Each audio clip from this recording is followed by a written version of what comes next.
யார் இந்த வேலையை பார்க்குறதுன்னு கண்டுபிடிக்க முடியலையப்பா அப்படின்ற மாதிரி பப்பாளி எங்கே தான் போகுதுன்னு தெரியலைங்க. இன்னைக்கு 4 பார்ப்போம், அடுத்த நாள் 2 தான் இருக்கும்.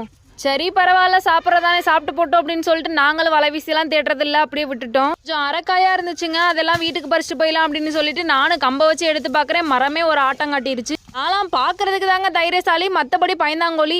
எதுக்கு இப்போ பின்னங்கால் பெரட்டியில் அடித்த மாதிரி ஓடியாரு அப்படின்னு எங்கள் வீட்டில் இருக்கவங்களாம் கேட்டாங்க. பயத்தினாலதான் இந்த மாதிரி ஓடியாந்தேன்னு யார்கிட்டையும் சொல்லிக்கிறாம பயிர்கிட்ட பப்பாளியை பார்த்துக்க அப்படின்னு சொல்லிட்டு புல்லுக்குள்ளே இருக்கிற தென்னங்குதொகையெல்லாம் எடுத்து தூக்கி போட ஆரம்பிச்சிட்டேன்.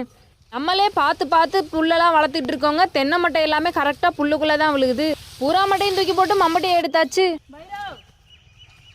இருந்து தண்ணி வரதுக்கு கொஞ்சம் லேட் ஆகுங்க. கரெக்டாக மோட்டரை போட்டுவிட்டு நம்ம இந்த வேலையெல்லாம் பார்த்து முடிக்கிறக்குள்ளே தண்ணி வரவும் கரெக்டாக இருந்துச்சு. கடன்னு தண்ணியெல்லாம் பாய்ச்சி விட்டா அது பாட்டுக்கு பாஞ்சுக்கிட்டு இருக்கட்டும் அப்படின்ட்டு பாய்ச்சி விட்டோம். மாட்டுக்கு 4 புள்ளையும் அறுத்துட்டு போயிடலாம் அப்படின்னு சொல்லிட்டு தண்ணியை பாய்ச்சி விட்டு அப்படியே புல்ல இருக்க ஆரம்பிச்சிட்டோம். நம்ம வீடியோ பார்க்குறவங்க நிறைய பேர் கமெண்ட் பண்ணுறாங்க, டிஎம் பண்ணுறாங்க, எங்கள் வீட்டில் நிறைய மாடு இருக்குது அப்படின்னு சொல்லிட்டு. எத்தனை பேர் நம்ம வீடியோ பார்த்துட்டு இருக்கவங்களாம் மாடு வச்சுருக்கீங்க அப்படின்னு சொல்லிட்டு கமெண்ட் பண்ணுங்கள். அருவ மிஷின் மாதிரி சும்மா சக்கு சக்குன்னு புல்லெல்லாம் அறுத்து நிரப்பிட்டோன்னே எங்கள் அம்மா ஒரு நார் எடுத்துகிட்டு கட்டிட்டு